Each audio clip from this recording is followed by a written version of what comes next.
Thank you, everyone.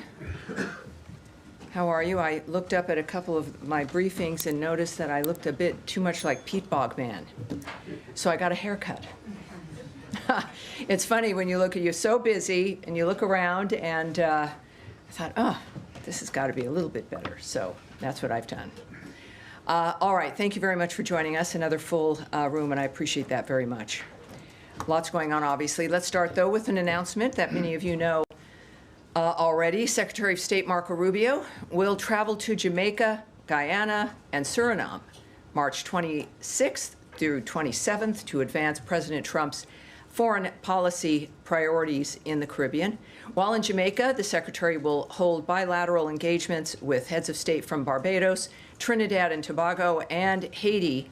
Secretary Rubio's engagements with our valued Caribbean partners will promote regional cooperation, and which is we're working on, of course, to end illegal immigration, counter transnational organized crime, strengthen regional actions to address Haiti's political and security challenges, and strengthen the United States economic partnership with Caribbean countries.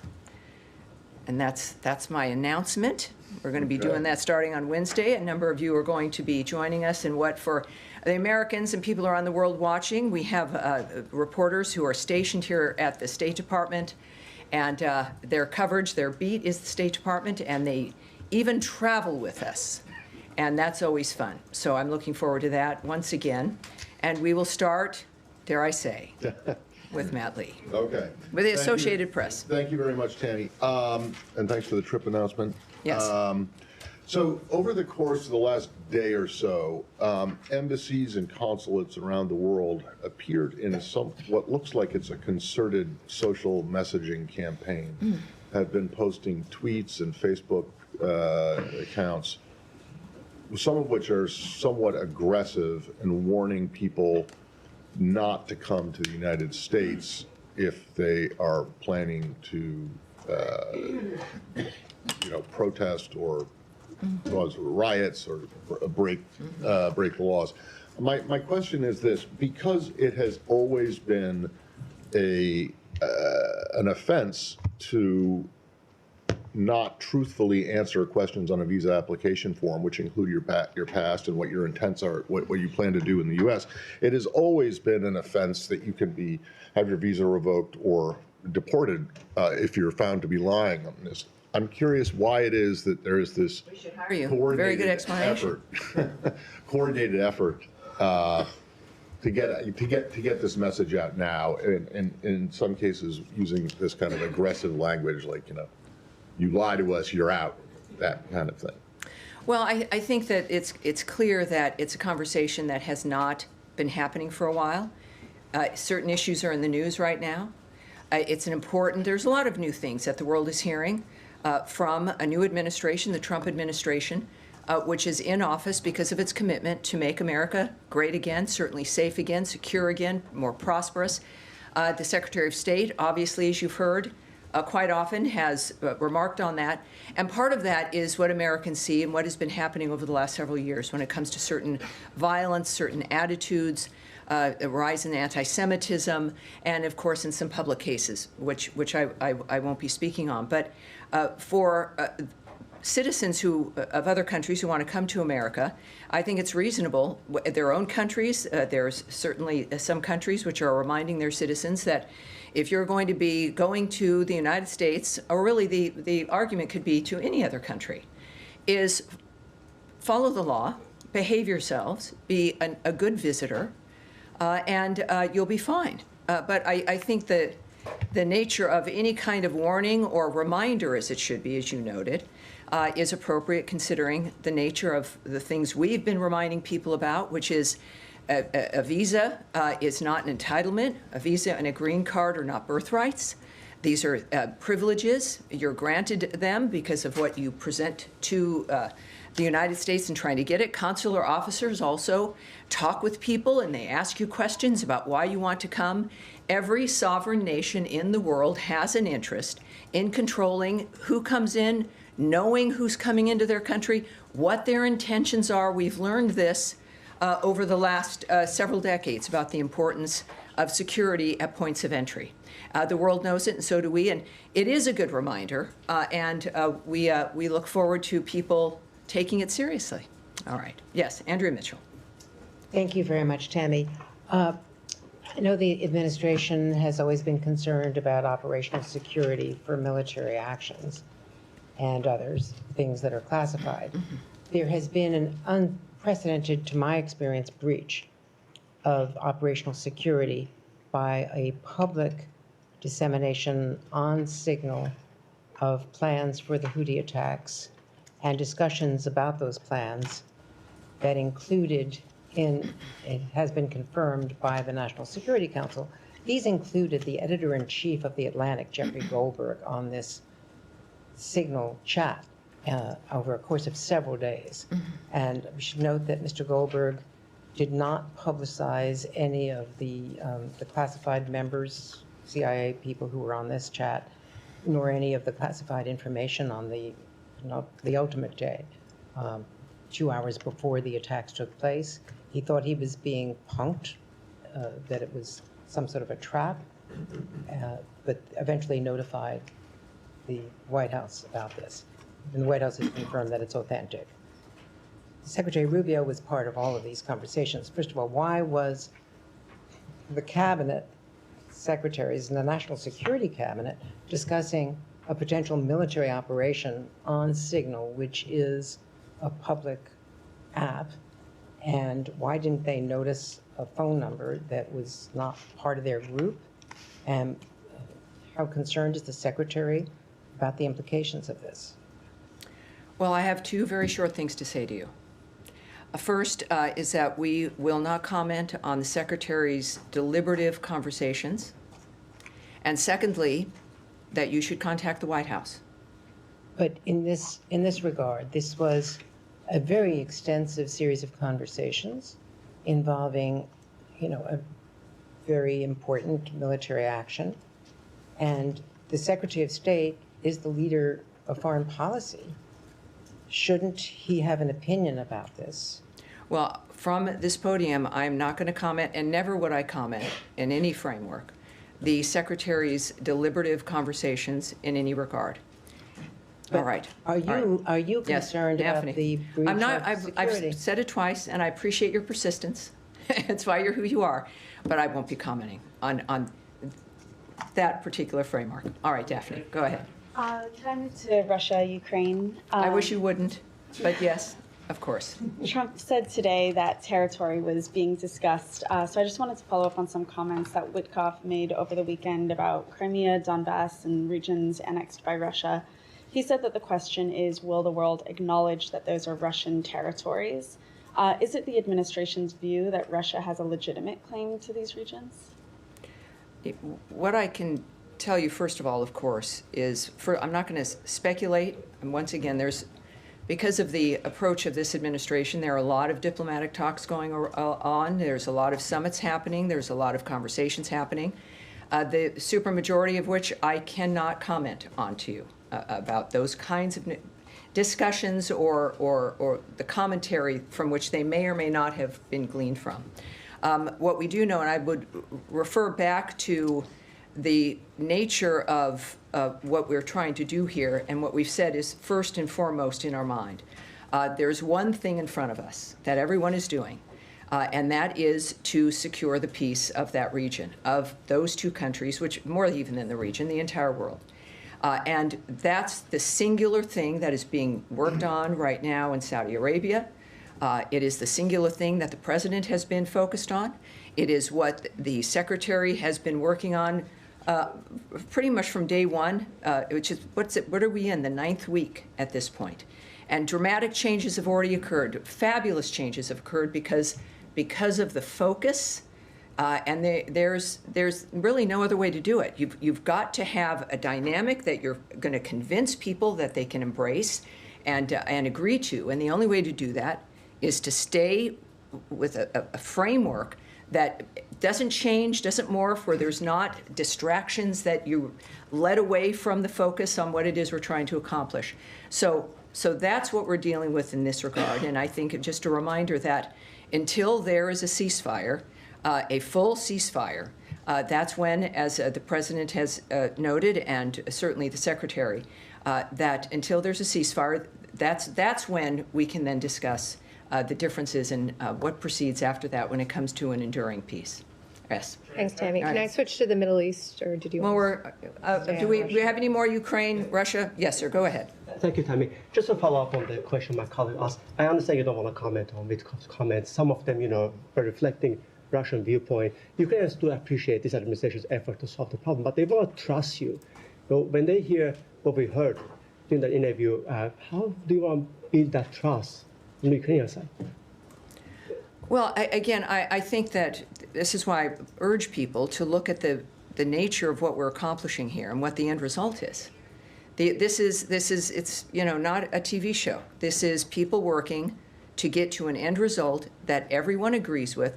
There's no one in the world who wants any of this to continue. There's the people involved, the innocent people on the ground, the world itself. We know all of this affects each one of us. Multiple countries are involved in one fashion or another, and this is about getting to an end point that the world has agreed upon and that all of us agree upon. And we can talk about other interviews or what someone might say, but the fact is, it's even when the secretary's been asked about whether he trusts Putin, the fact is, and I just go back to his point when asked about that, this isn't about trust or if, who you're dealing with and whether or not you like them or you don't, or what that dynamic is. The question is, what do you end with? Is it something that makes the difference in what everyone wants? Is it what we all agree on, and what is going to get us to that North Star of making sure that the slaughter stops? Again, we still deal with every day, even with this work. The people that were alive yesterday are not alive today. People that are alive today are not going to be alive tomorrow. And the focus has to remain in that framework. And the only thing that brings us to that point are the conversations that are happening, the technical discussions now happening in Saudi Arabia, conversations between presidents, and maneuverings and negotiations and diplomatic conversations that get us to a point of peace. That is the only thing, when we think about the next day, that matters. And that takes us to that point. Now, on that point, may I also get your comment, your reaction to attack the Sumy region this afternoon? I'm sorry, to the what, sir? Sumy region of Ukraine got attacked. They targeted residential buildings, hospitals. Over 90 people got injured. 17 of them are children. Any reaction to that, please? All of us decry the impact. This is why we do the work we do on civilians. And it is why we continue to work for the ceasefire, and what the negotiations in Saudi are right now is to get that commitment and to get that done. So that's why we're doing what we do, because of the results like that in any war are problematic and heartbreaking, and we want to stop and reverse. So that's the point of why we're doing what we're doing right now. Yes? Thank you. Following up on this story that happened last week about the termination of a grant to the Yale Initiative, research initiative, in trying to track down Ukrainian children that have been taken by Russia. You mentioned last week in this room that the data exists. It's not been deleted. Correct. We also got a comment from the State Department saying that the department does not hold the data for the conflict observatory. The data resides on a platform owned by MITRE as part of the program. And we were referred to MITRE. In terms of evidence of where these children have gone, and when you're dealing with courts of law, is this data something that, even if it's sitting somewhere on someone else's server like MITRE, is it overseen or controlled by the US government in terms of making sure that it's not being tampered with?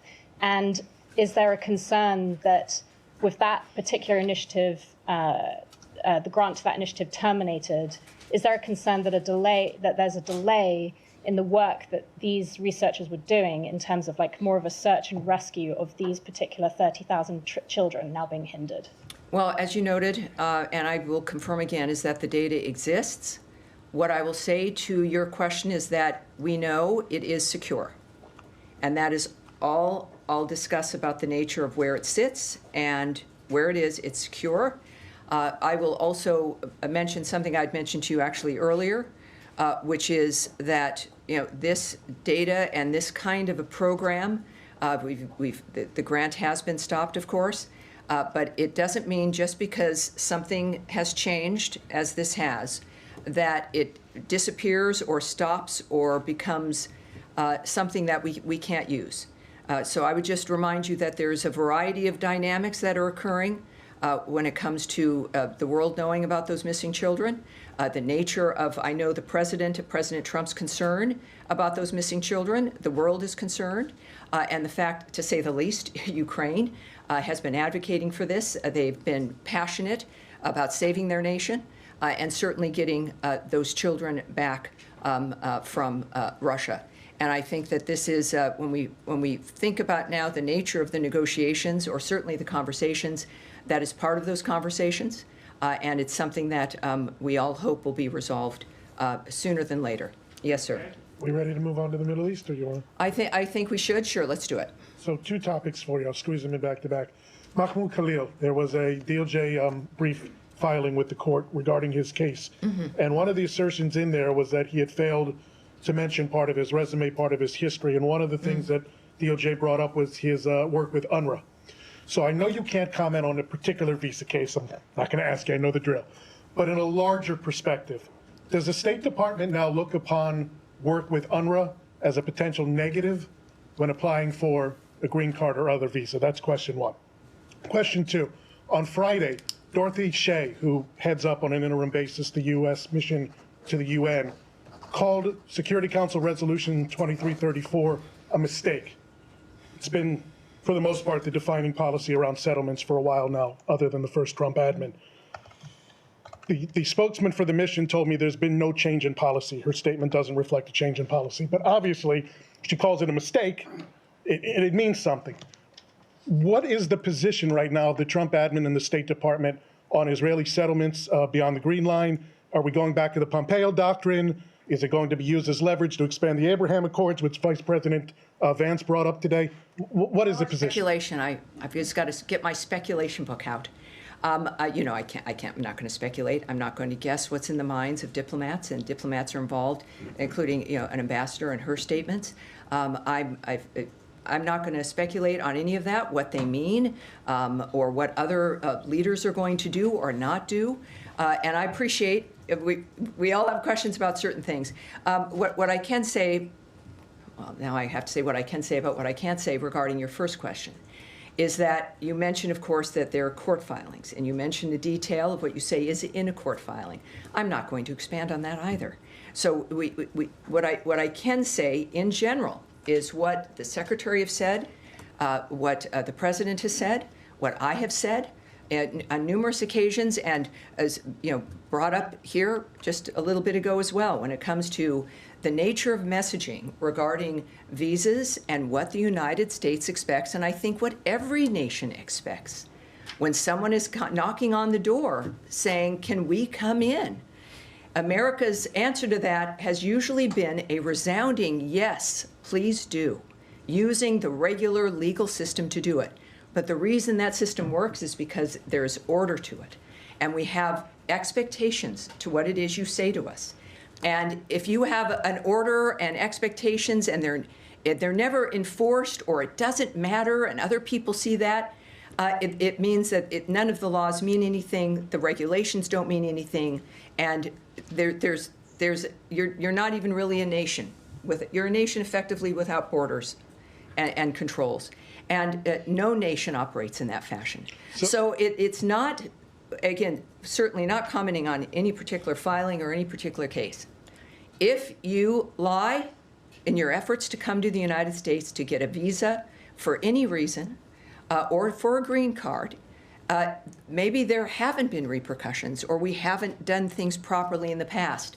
A lot of things have changed with the election of Donald Trump, as the American people have said. What has happened in the past is now unacceptable.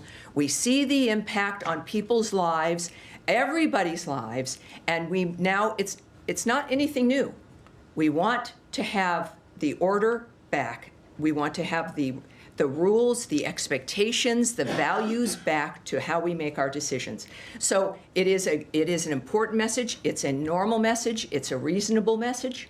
And it's important, and especially for those when there's certainly a court argument, or if you have lied, if you've misrepresented what you were going to do here, there has to be a response to that for a nation to be able to be taken seriously by its own people who rely on it to keep them safe. All right. Yes, sir. Yes. Hi, changing subject, I'm sorry. Clearly, well, hold on now. So keep that in mind. So now, Nadia, where were you going? Hold on. All of you, you're right here in front of me. I'm willing to stay here as long as I need to. Yes, ma'am. Nadia. I have two questions, but I want to follow up on the application form, just to be clear. So you're saying that Mahmoud Khalil has lied on the application? Oh, I never commented on his case. I never said that he did at all. I'm saying that if anyone coming here, and when you're filing, if you're trying to get a visa or anything else, I never spoke about him and what he did or did not do. I'll take this one back. Yes. Fair enough. But my question to you is, for example, the evidence was taken against him that he was a member of UNRWA. Nadia, I have to tell you, I'm not going to remark at all on a particular case. It's not going to happen. Let me try again, different way. Do you think that last chance. 3 strikes here. Do you believe that if somebody is a member of UNRWA, of the UN organization, and they did not disclose that if they apply for a visa, so somebody was coming, since UNRWA is not a terrorist organization, are they denied a visa? This is related to a court filing regarding a specific case, including also we don't talk about visas and the specific dynamic there. I'm not going to speculate or confirm or not confirm any dynamic that belongs to the consular officers, to laws, to court filings that occur, or to the visa process for individuals. I'm not going to do that. And so I'm sorry. I would love to be able to answer your question, but I can't. Yes. Okay. Yes. Go ahead. Yes. Has Israel briefed the United States on its plans for a renewed ground operation? And is this something that the U.S. supports, a massive ground operation into Gaza? Again, if there was a conversation about that, it is not something that I'm going to share the details with anybody anywhere. It's not Does personal. the U.S. support a ground operation? I'm not going to comment or speculate or anything in that regard when it comes to something as serious as negotiations in an area where there's a conflict that we are working every day to stop, and we have been the lead in the ceasefire aspects. We've been the lead in bridges to the next steps, and we are dealing with a terrorist organization that cannot remain at all in that region because of what they do. They then continue the suffering. And it's the simplest thing in the world. Hamas could release the hostages, which they still have, and the bodies of those that they've killed, and they could lay down their arms, and the suffering would end. All of this would end. And the questions come back, understandably, to the State Department, to Marco Rubio, to envoys, to people trying to get it to stop about one thing, or why haven't you done this, or would you do this? It is Hamas it's one step it could take, and the carnage could end. And I appreciate what you're asking, but I have certain limits in what I can express when it comes to the way decisions get made. But what we do know is that decisions have been getting made that have stopped the fighting, that have given us the first glimmer of hope in ages. And we're going to continue that kind of work because we do care, and we are determined to get peace, and we're the closest we've been in most areas than we've been in ages, and that needs to continue. Yes, sir, in the back. Can I follow up? Not at this moment. Yes, sir, in the back. I have a question on Ukraine and the European, if I can go back a little bit. My first question is, on which level the European Union will be involved in the talk in Saudi Arabia, if they will be involved? And the second one, if you can give us some more glimpse of the talk, what can you, like, something that you can share with us, like related to the ceasefire, like the Black Sea, or the part of, are we talking about part of Ukraine that's going to be given to Russia, or other left to to Kiev. Can you give us a little more? Well, I'd already mentioned before in being asked about Please. comments on issues after a ceasefire. There is one thing we're working on, that's a ceasefire. I have nothing to say about what comes after a ceasefire, which has to be manifested in full. And we are close to that. This is what's fascinating. We've never been closer, a breath away from a full ceasefire. And then full stop, then a discussion about an enduring peace. It's doable. Humanity has done it in the past. We can do it again, but this is the time where there has to be new ideas, where this dynamic has to stop. What I can tell you in general, you mentioned the Black Sea, is we do have negotiating teams, of course. They're meeting in Saudi Arabia to discuss broadening the ceasefire to the Black Sea on the way to the full ceasefire, which is always the prize. That's the prize right now. There's no other prize. To fully restore peaceful commercial activity. The Black Sea, of course, is key to that. We are continuing contact with both Russia and Ukraine. We're committed to continuing our work to bridge that gap. As the Secretary said repeatedly, both sides will have to make compromises as we are working in this ceasefire range. President Zelensky has agreed on a partial ceasefire against energy infrastructure and has reiterated his willingness to adopt a full ceasefire. There's certainly the aspect of possibility of, well, these situations, these technical negotiations are going on now, that we hope to see where the parties have landed.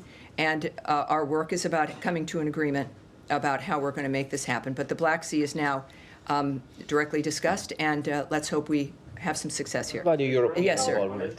And is a gentleman here? A couple of questions on Gaza. And you are, sir? Shia Britansi, Al Jazeera English. Terrific. How do you do? All right. Nice to meet you. Reuters reports that the U.S. and Hamas have accepted Good old Reuters. a ceasefire, I'm told, a ceasefire proposal from Egypt, but Israel has yet to respond. Is that your understanding?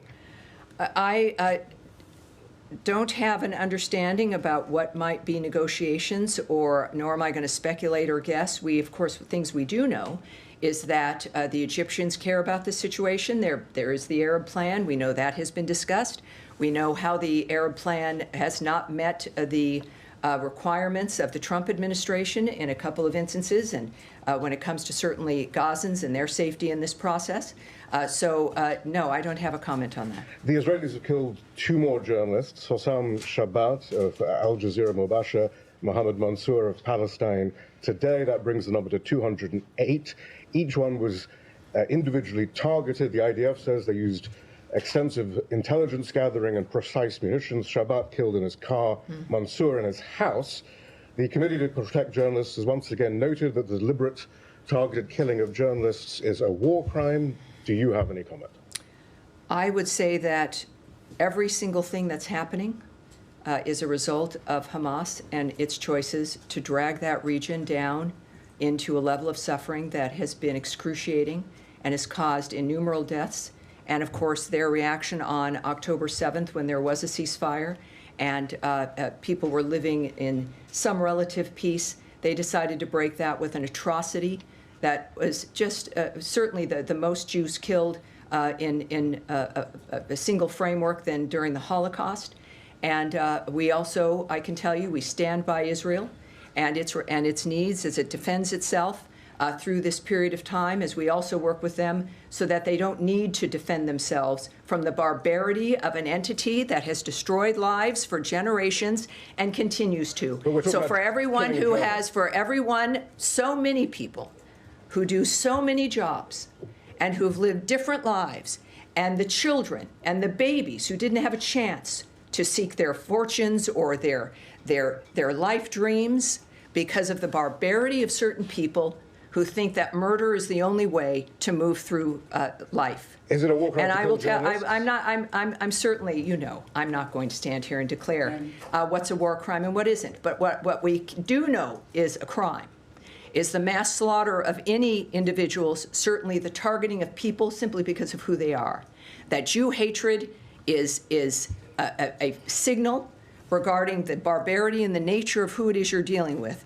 The world knows that if you don't stop it and don't confront it as it bears its ugly face, it will not stop. And that is part of what this world now has decided, that when we say never again, we mean never again. But the principle. All right, behind Nadia here. Yes, sir, go ahead. Yep, thank you. So much, Tammy. A question on the Iranian-backed groups in Iraq and the Popular Mobilization Forces, PMF. The Iraqi parliament remained deadlocked over a law regarding the Iranian-backed groups with political division. And now, I'm sorry, when you look down, it's interesting. I know you all have microphones in front of you. Yeah. I can't hear you. I'll repeat my question. Can you just repeat that again, Yeah, so of course. I can answer you properly? Yeah, my question is about the Iranian-backed groups in Iraq. Yes. And the PMF. Yes. The Iraqi parliament remains deadlocked over a law regarding the Iranian-backed groups with political division. And the Washington Institute here in D.C. arguing that the law is less about genuine reform, but it's more about securing their role and their political and financial advantage for the Iranian-backed groups in Iraq.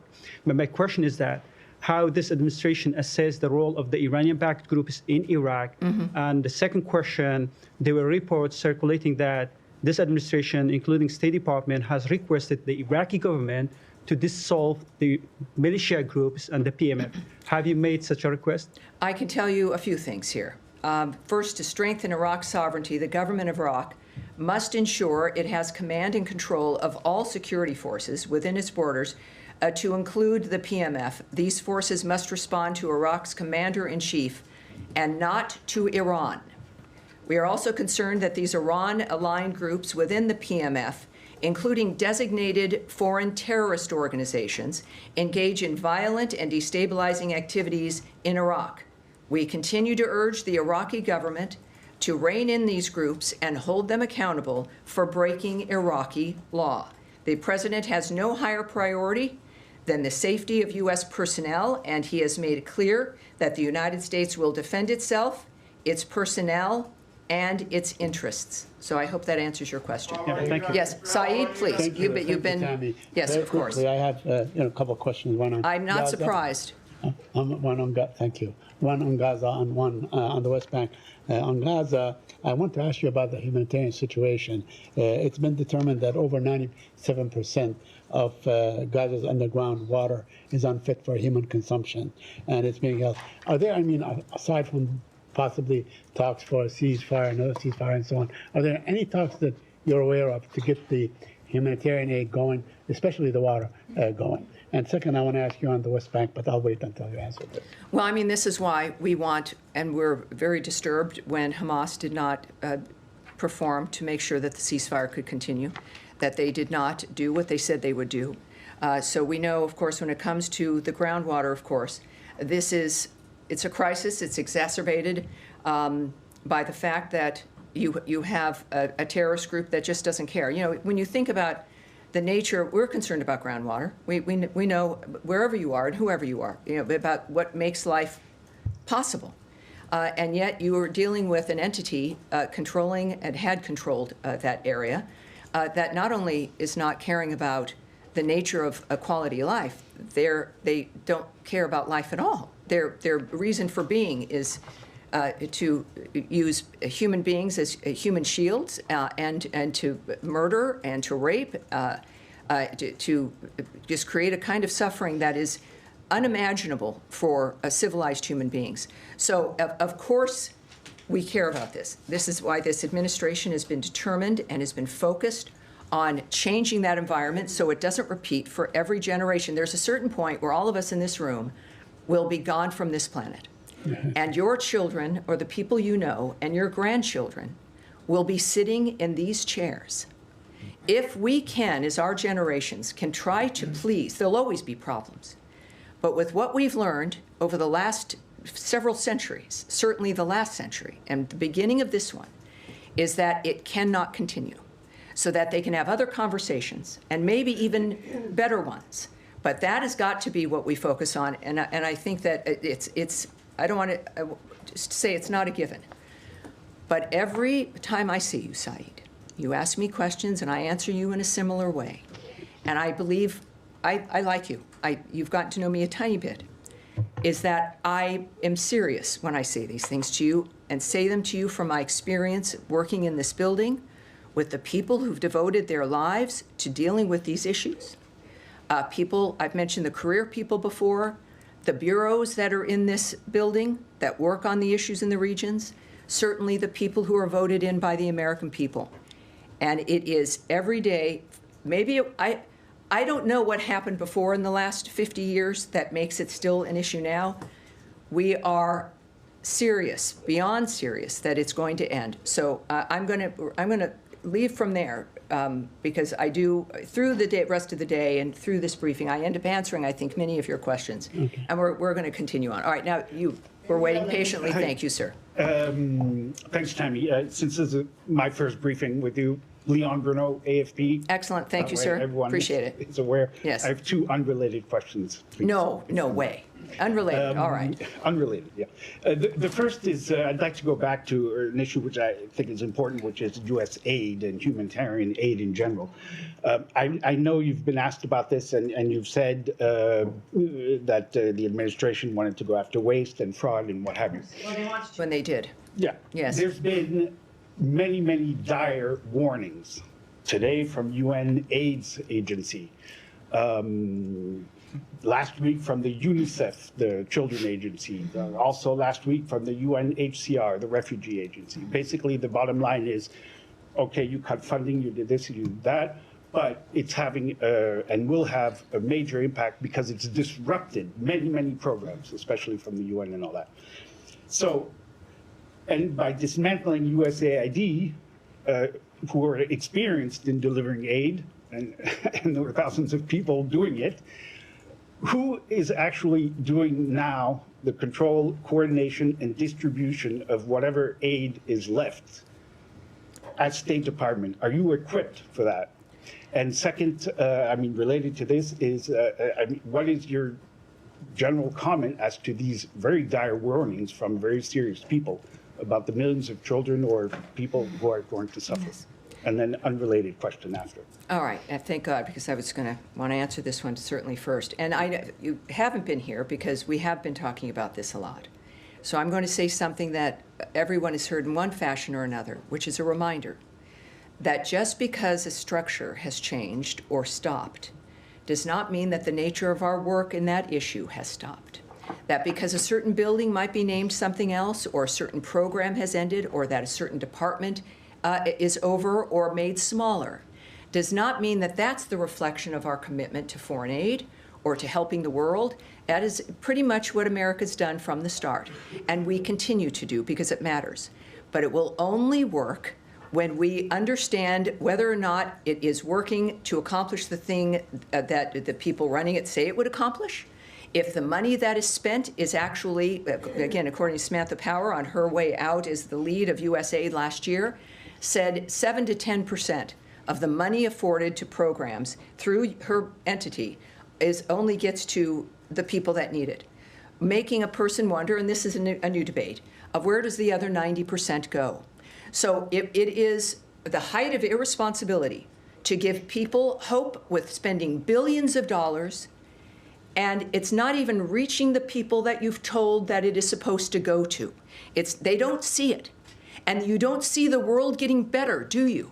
You see different things going on, but our expense of foreign aid increases, and you'd think if the foreign aid process was to work, the need for foreign aid would decrease, but it doesn't. It gets bigger and bigger and bigger. The Secretary has called it a foreign aid industrial complex, I think. And there is so much money that what has happened now is, in fact, a reform of this framework to make sure that if we're going to spend, as we have and will likely do in some fashion, billions of dollars to help the world, damn it, those billions of dollars better help the world. That is the basic standard. So there is disruption. We understand that. But it doesn't mean everything has come to a halt. It doesn't mean it ever did, or that it will in the future. Our commitment to foreign aid remains. And just because how it used to look, what it was before is gone, it means that it's going to just look differently. And it will be more efficient. And the waste, abuse, and fraud, which in the beginning of your question, you said in a little bit of a snarky manner, sometimes I'm snarky as well, that was like what was said is that we wanted to deal with. Why else, I can say this for this administration, I think, for this State Department, why else are we here? For us, it's to fix this thing. It's to make it really work. It's to make it work for people and to fulfill the promise of what we're supposed to be able to do, and not just have the facade because of a building or because of giant grants and money. So it's disruptive. Again, foreign aid is not going to stop, not by any means. And the form in which it takes and what we expect for it to align with what's important to the United States, it is the taxpayer dollars. What's important to us has made us the best country in the world, and everybody wants to come here, and that we're able to help the world, because that's what this nation is, and that's going to continue. But it wouldn't be able to continue if this nation did not look seriously at where the money was going and the amount of waste and fraud that has existed. But there were thousands of people who were dealing with this. Who is actually dealing with it at State Department? You have the manpower to do there it. is State Department, the United States government. It's a very big entity. And there are people, not just, I talk about this with the ceasefires and the negotiations and foreign aid and everything else. Because you don't see it and it's not in front of you doesn't mean it's not happening. It is an operation around the world that is the biggest in humankind. So I'm going to move on from that, because coming now to each of the briefings would be good, because you would have heard these answers beforehand. Yes, Andrea, let's get to some people in the back who've had their hands up. Glasses on, please. Yes, sir. Go ahead. I have a question back to the West Bank. I'm wondering if you've seen reports that the co-director of the Oscar-winning film No Other Land was just beaten by settlers and taken from the ambulance from which he was carrying. If not on that particular, there's been a spike in settler violence in the West Bank over the last 15 months. How concerned is this State Department about what we're seeing in the West Bank? Well, I'm going to check any loss of life or people being harmed. Certainly we decry, and that's something I'm going to want us to go back and check on, and I'll do that. But obviously, how concerned are we about violence? By settler violence against Palestinians. When it comes to the issue of violence, I think this State Department, this administration, and as I've been working here, and certainly as an American in general, it's obvious, without my going through a soliloquy again, that we care very much about that and want it to end. Yes, ma'am, in the back in purple. Thank you so much. On Israel, Ayşenur Ezgi Egi, who is an American Turkish activist, was killed by an Israeli soldier on September 6th in the occupied West Bank while attending a protest. More than 6 months have passed since the U.S. government called on Israel to investigate her killing, but there has been no action and accountability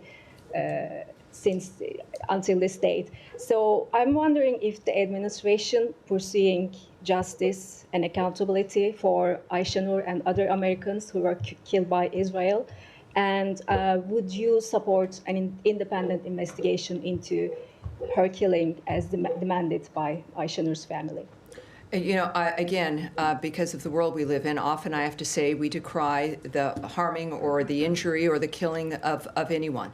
But when it comes to the nature of what Israel is doing, obviously I'm not going to speak to the nature of the choices they've had to make in what is clearly one of the most difficult times in their history, in the history of everyone in the region. But what I will do, let's go back. Let's make sure we follow up, Heather, on that particular issue, and we'll take it from there. That's where we're going to go. And in the back, did I hear JFK? Because interestingly, we haven't brought that up yet. So let's give that a try here.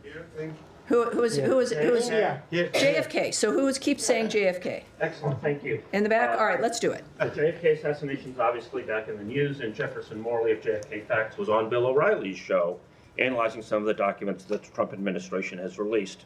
One of the revelations that he discussed was the fact that James Angleton, the CIA counterintelligence chief, had relied on Israelis as part of his intelligence gathering operations, which included monitoring Oswald prior to the assassination.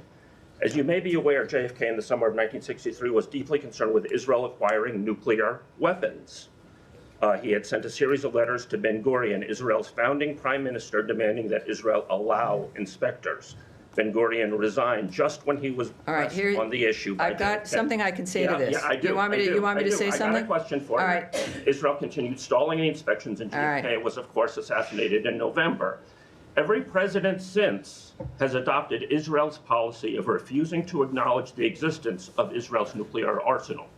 My question to you is, will this administration finally do so?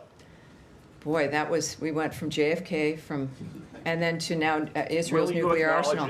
No, I understand. I understand. Here's what I will tell you about the JFK files. There's about 80. Excuse me, sir. Please. Thank you. About 80,000 pages of unredacted records related to the Kennedy assassination are currently being released, and I think they've finished at this point by order of President Trump. We know that also, as I'd been asked before, if there was any other material anywhere, this is it. This is all the material. It's out, and again, unredacted, and so that's good news. For my generation, this is also good news. Certainly, as you grow up with that kind of a dynamic that happened in this country, and now, of course, we happily can say that Robert F. Kennedy Jr. is contributing to the nature of our nation and making a difference as well. As far as the speculation and conspiracy theories about what was happening regarding that assassination and in the decades that followed, I have no comment for you, and nor am I going to speculate or comment on that. But I appreciate you being here and asking that regard. At the end, yes, sir. Go ahead, please. Thank you. Go ahead. Bangladesh. Please. Let's keep going.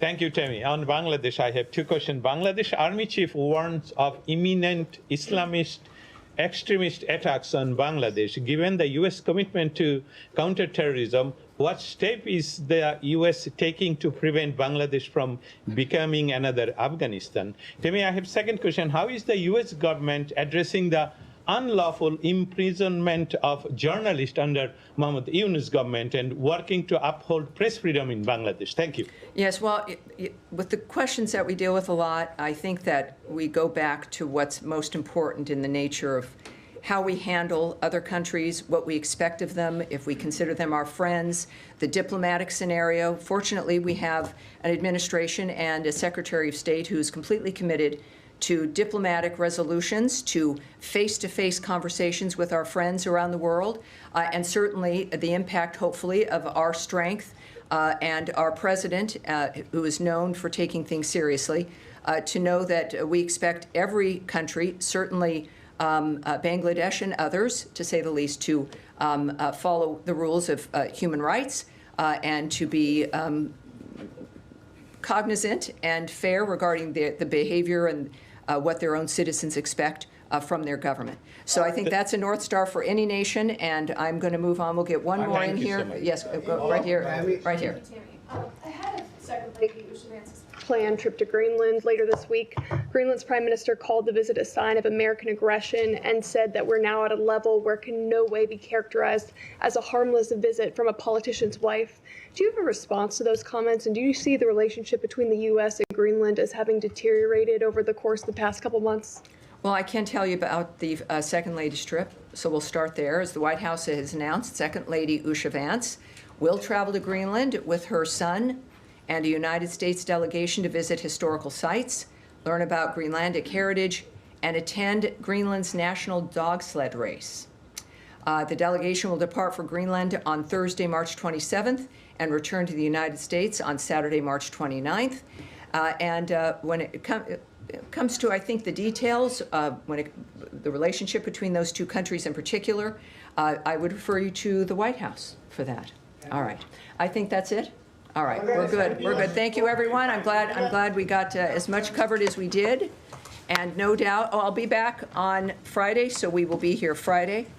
And I'll see you then. Have a great rest of your day. Thank you.